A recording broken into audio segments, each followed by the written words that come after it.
I want to talk to you today about automatic writing, and I want to pull this all together for you in a way that helps it make sense as much as possible because it's a technique that I have worked on for the past 20 something years. Is that right? I first started learning about it in like 2005 and it's 2023. No, it had to be later than 2005. It had to be more like 2007 or 2008, and it's now 2023. I'll let you do the math. So I first heard about automatic writing. It wasn't called automatic writing. I'm not even sure if the guy had a name for it. His name was John Paul Jackson, and he was a Christian inside the Vineyard churches. I believe he was in the Vineyard churches. And he was definitely in the charismatic churches. And he called himself and was considered a prophet inside the church. And so he would teach people how to hear spirit and how to hear from God on how to live your life. And he did a whole course that I bought actually, and he mailed to me, and it was like on CDs, I think, about how to hear spirit for yourself. And one of the practices was what I now call automatic writing.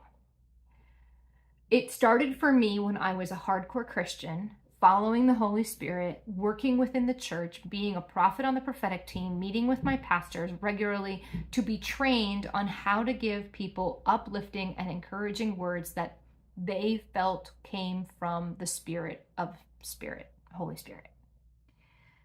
I was coached on how to speak in such a way that would be uplifting and encouraging. I was coached on words that are appropriate and not appropriate to give. And I was coached on how to give a word in such a way that you can tell and support if the person feels supported and loved in it. And I will tell you, there were times when I gave people words inside the church that were not appreciated, even when they came to pass. And they weren't necessarily bad. It was like, you're going back home. You're going to move back home. And that was not appreciated, which is fine. That's fine, right? You have to walk in what you see. And sometimes I would struggle with that because Elijah and Elisha and a whole bunch of other prophets inside the church said things that really pissed some people off. And I was like, do you want me to tell you what I'm sensing from spirit? Or do you want me to tell you what will feel good? Because there were words about that in the Bible too. So fast forward a bunch of years, I got sick with cancer. I got over cancer. I went back to graduate school to become a social worker, and I left faith in Christ behind and moved into something other completely. I have no idea what I call myself at this point. Maybe I'm a pagan. Maybe that's what I call myself. Maybe a spiritualist. So I am an intuitive, though. I am an intuitive life coach, and I'm also an intuitive in general, and I'm also a meditator. So I want to bring you a little bit into my meditation history, which is also applicable for this, because meditation starts the automatic writing process for me. So in the morning when I get up, I pull my butt out of bed and I go into my bathroom and I wet my hair and I wash my face and I put on my makeup and I do all the things, and then I go get dressed and I make my bed, and then I come down into the kitchen and I make my breakfast, and I make tea, and I put my lunch together, and I pack up my bag. So I need you to know that a lot of people will tell you, don't do automatic writing until it's the first thing in the morning. You got to do it first thing in the morning while you're still half awake and half asleep. Well, I have to tell you, I'm sure I'm half awake and half asleep while I'm still making my breakfast in the morning. I mean, really, honestly, I don't wake up easily. But I will also say my brain is not always the freshest. It's not always still sleepy. It's somewhere between asleep and awake. So I do it in the morning. One of the reasons I choose to do it in the morning is that if I leave it till the afternoon or the evening, there's a high likelihood it's just not going to get done. So do I have to get up earlier? Yes. Do I get to work at the hospital late as a result of this work? I'm gonna be honest, yes, because I go to bed too late at night and I don't get up early in the morning, and I have a very kind boss. If she asked me to be there earlier, I would get to bed earlier and I would get up earlier, and it would put more pressure on me. But this is not a practice I'm willing to let go of. It just isn't. It has, automatic writing has blossomed and flourished into this connection between me and my highest self, and I am not willing to let that connection go. I value it beyond measure, actually. So the process is I eventually sit my bum down on my cushion. As one of my meditation instructors likes to say, you get your tush on the cush, right? I get my tush on the cushion and I sit my bum down. Now, I am a meditator. Like, it's a thing that's a part of my system. I have been doing it now for about a decade. It is something that is deeply ingrained in me. It is something I cannot live without. If I could, I would do an hour of meditation a day. If I could afford that, I would just sit and meditate for an hour every day. In the pandemic, I did do that. I would do an hour in the day in the morning, and then on the weekdays, and then on the weekends, I would do 2 hours because nobody was doing anything. There was nothing happening and I wasn't going anywhere. So I had all of this yummy time. And I have to tell you, in some ways, the pandemic was amazing for me. I did amazing inner spiritual growth during the pandemic. So I would do an hour a day if I could. I can't. So I have cut it down to a half an hour in the morning. I sit for a half an hour. And when I sit, I try to get myself into what Esther and Jerry Hicks and Abraham call the vortex. Chris Duncan calls it the field. There are a bunch of names for this event, this thing, whatever you want to call it. It's yummy. It's the space that you bump into after yoga when you're in corpse pose and you get yourself into the here, not here space. Sometimes it's called samadhi. It's the same space that you hit right before you fall asleep. That moment where you don't know, like you're not here, but you're here, right? When somebody wakes you up and you're like in the room, but you're not in the room. It's that space. Now, a lot of meditators will say, find your breath. And I personally don't do that anymore. I mean, I have spent hours and days, literally days, meditating. I've gone on multiple silent retreats, one of them being a month long. Like, I have spent time just sitting and being with me, and I don't pay attention to my breath anymore. I listen to my body, I notice when it's telling me things, but for the most part, I sort of, what Heather Alice Shea says about intuitives, where they're half in and half out of their body, like they like to be in the in-between space.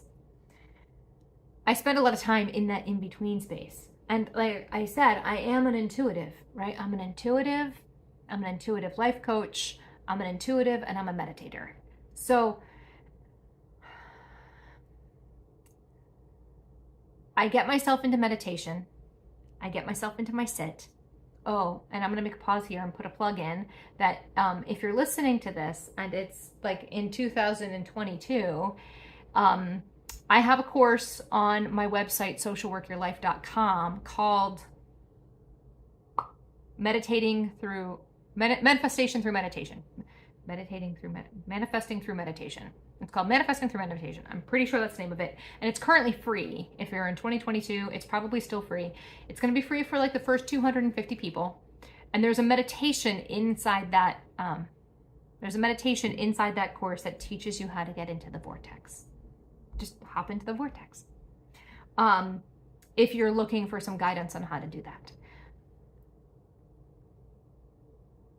So I get myself into the vortex, onto the field, whatever you want to call it, into the field. And then I sit there for 30 minutes and I try to stay there as much as possible. But this morning my mind was like monkey mind. It was like bang, bang, bang, bang. Wasn't paying attention. Was impossible. And I had to like train it up a little bit to get it into the vortex. And some days it goes better than others. Today was not a great day for that.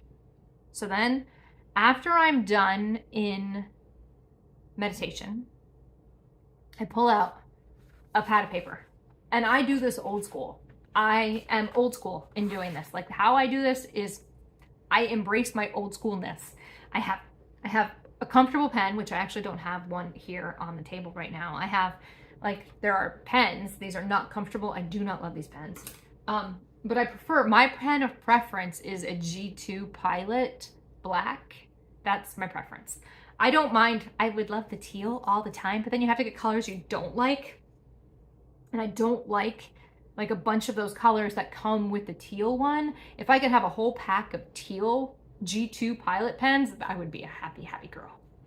But I prefer the 1.0, the big, fat, firm, like wide, lots of ink, kind of smooth. I don't like the 0.7s and I don't like the 0.5s. And this is really important. You guys are probably like, she's a freak. Well, if it's uncomfortable to write with, you're not gonna love the practice.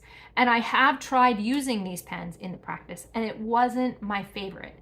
There were things about these pens that just weren't my favorite, and it made it not as fun an experience. It's like when you sleep in a bed that's okay, it's not great. You're like, yeah, I got sleep, but it wasn't my favorite experience, right? We want you to be comfortable. And one of the things that David G says about meditating is feather your nest. Feather your nest. So I want you to like think about ways to feather your nest when it comes to automatic writing. There's a book by Michael Sandler called AWE, Awe, and it's the automatic writing experience, and it's him talking about how he coaches people through automatic writing. It's an interesting read. He gives some really good prompts in there, and he gives some really good ways to like help you advance your thinking about automatic writing. But he says you can use a computer to do your automatic writing, especially if you have dyslexia or there's a problem, literally a problem with writing with your hand due to a physical hindrance. One of the things he suggests, and I actually really appreciate this suggestion, is he suggests when you are on your computer, you change your monitor screen to cut down on the blue and make it less harsh on the eyes. So you pull your brightness down. And part of the reason for that, it's the same thing with your phone. Your phone activates certain parts of your brain that really need to stay quiet when you're doing automatic writing. And your bright computer screen will do the same thing. And your brain really needs to stay in that like samadhi, here, not here space in order to do this well. So I encourage, if you're doing automatic writing, yes, and you're on your computer, I don't have a problem with that personally. In fact, there's parts of that I really like, and I'll get to why I really like that. Even though I don't do it. I don't do it. And I'll tell you why too, but like, I really like the idea of pulling down the volume of the brightness on your screen to a space where it doesn't activate certain parts of your brain, and it allows the parts of your brain that get quiet when those parts are active to be loud, and you need to make that shift. I like the idea of being on a computer for automatic writing because I have in 2 months filled up a 2-inch binder with my writing. I write on one side of the paper because my paper looks like this, and I just flip the pages. I just flip it over and flip it over, right? I'm just holding a pad of like loose leaf paper. It's not hole punched. It's a pad of paper with like the cardboard backing. And so I just flip it over, and I don't write on the back of the paper. Mostly because the paper's upside down. And two, that's not my style. Just write on one side. So I have filled up a 2-inch binder in 2 months. That's an inch a month. And if I do this for years on end, that's going to be a lot of binder space.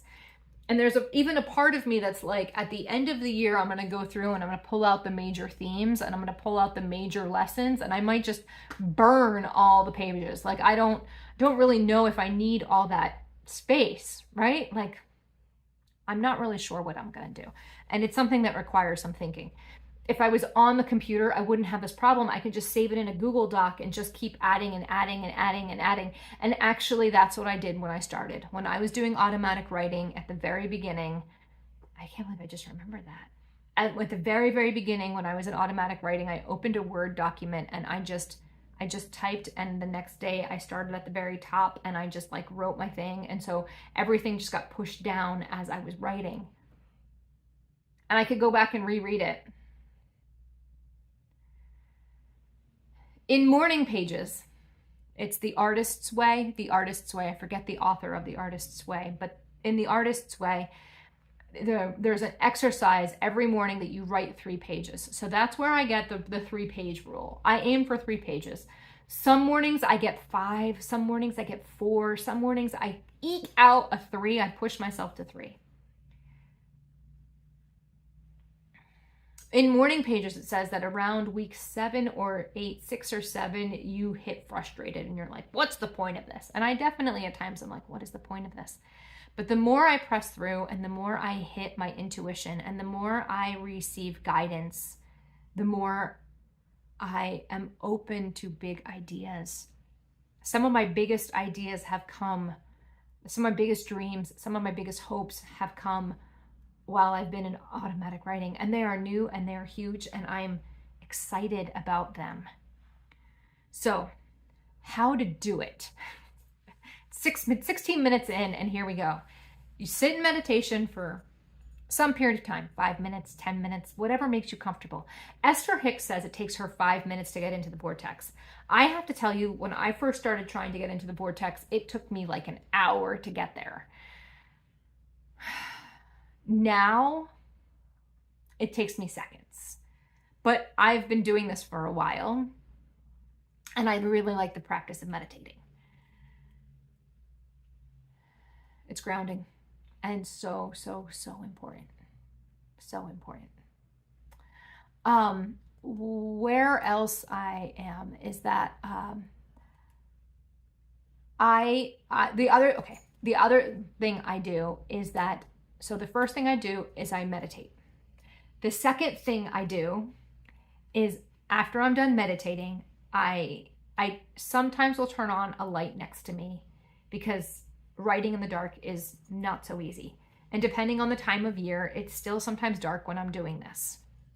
So what I do is I'll open up to a new sheet of paper and I will write at the top. The first thing I normally write on any given writing assignment, like automatic writing session, is I will write, what do I need to know today? That's what I ask. What do I need to know today? Heather Alice Shea, she's my intuition instructor. She basically, she's my instructor to the instructors because she's teaching me how to teach intuition. What she says is, oh my gosh, what she says just flew right out of my head. Oh no, this is not a time to be forgetful. Well, I'm just going to move on. And if it comes back, it comes back. I'm having a totally human moment. I am so sorry. So I write, what do I need to know today at the top of the paper? And then, Heather Alice Shea says that when you ask these questions, you want to ask your higher self these questions. If you are spiritual and you have a God, you may reach out to your God for your answers. I talked last week about intuition and what intuition is. And I talked about my professor, Dr. Green, not caring what you eat for breakfast or lunch, right? God isn't interested in what you eat for breakfast or lunch. Like, God doesn't care. I fully believe that if you want an opinion of your highest self or your source about such things, your highest source and self will know what is best for your body and will give you some insight. So I like to tap into my highest self. I like to tap into the most pure, innocent, out for my best good part of myself. The part, because right now this is something that Heather Alice Shea said that completely blows my mind. She says that who I am right now is my lower self's higher self. And that just makes me amazed, because I am not, as Joyce Myers used to say, I'm not where I want to be, but thank God I'm not where I used to be. I'm not where I want to be, but thank God I am no longer the person I was when I was 20 years old. So I know what my higher self looks like, in the sense that I know where I was I was 20, and now that I'm 46, I know where I am. And then as I get to be older, I'm going to turn into an even better version of myself. And that's what I'm headed towards. I'm headed towards a better version of myself. So I'm going to tap into that highest version of me. And what is the highest, best, most confident, most compassionate, most empathetic, most beautiful on the inside version of me, thinking and wishing for this younger version, this lower version, this not quite, that might be the 5.0 version and I'm just the 2.1 version right now. Like, what does that version have for me to know to help me to get to be the 5.0 version? What do I need to know today? And I tap into that and I sit in it. Okay, here we go. I get in my sit and I link in, and then I wait, and then I answer. I pull out my pen, and even if it seems nonsense, I start to write it.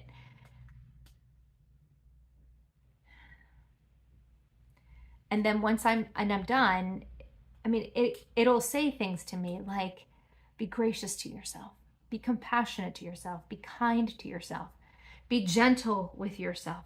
Today might be a little rough, and I need you to be slow to anger. I need you to be open to other people's perspectives. I need you to put yourself aside and realize that today you are going to be pouring out of a somewhat empty vessel. So just realize that you're going to come home and you're going to be super tired, but give the best version of yourself today. That's the kind of stuff I will get from what I need to know today. And then I'll ask another question. What am I scared of? What am I not aware of? Who do I need to forgive? Where do I need to forgive myself?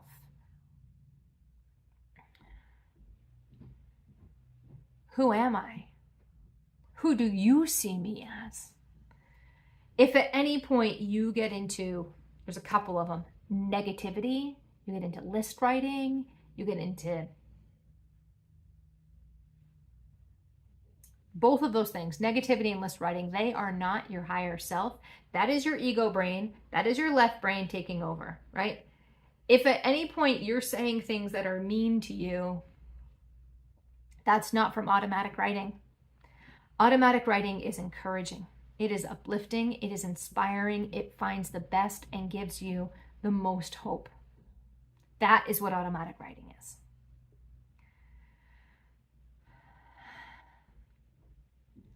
And then I end my day with an awe practice, an automatic writing experience practice from Michael Sandler. And that is, what do I need? What is my single-minded purpose today? What is it that I need, what is it that I need to be focused on as my priority today? And it's not a task most of the time. Most of the time I'm given, be grace, be kind, be gentle with you. Be as gentle with you as you are with others.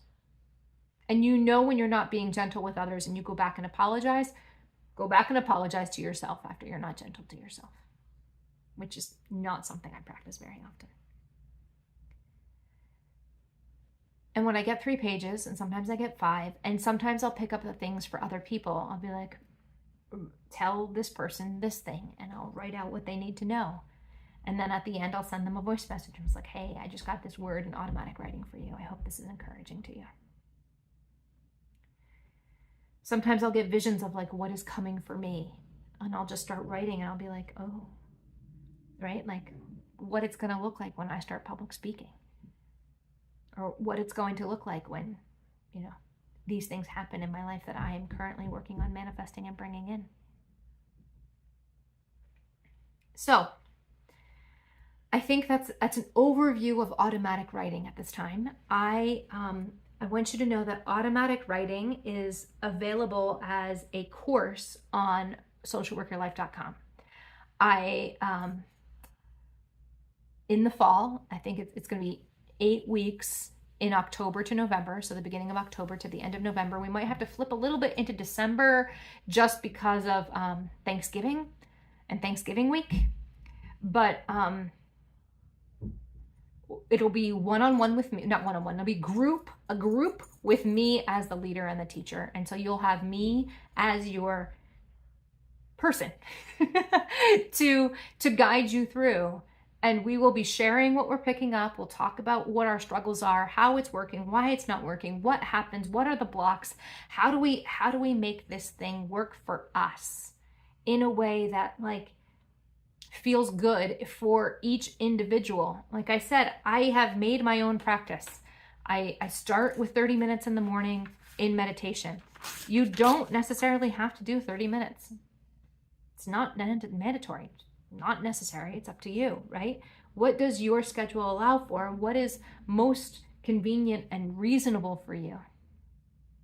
And we'll talk through some of the barriers and who tried using a computer and how did that go for you? And who tried using like writing in the dark and like who tried right before you went to bed and like right before you fell asleep or right when you woke up, you didn't even get out of bed. You just started automatic writing right in bed. Who tried that? These are the kinds of conversations and discussions we will be having inside the course. How does this work for you and how do you make it work for your schedule? So I look forward to meeting you and enjoying and supporting you and watching you light up with this amazing practice where you tap into the highest and best version of you in order to hear your intuitive voice and put it down on paper in such a way that you can go back and reread it. And there are pitfalls to this. Oh, are there some pitfalls? And I have found a lot of them. So many of them. And in fact, Michael Sandler doesn't talk about the pitfalls in his book. So I want to, and that's something else that we will spend a couple of weeks on, is when you get something and then it doesn't look the way that you expect it to look. And then what does that do to your brain? Because your brain, it doesn't like that. So we're gonna talk about how to handle that at length inside the course as well. Okay? I look forward to you joining me. I look forward to being able to share this practice, which has brought unbelievable transformation to my own life.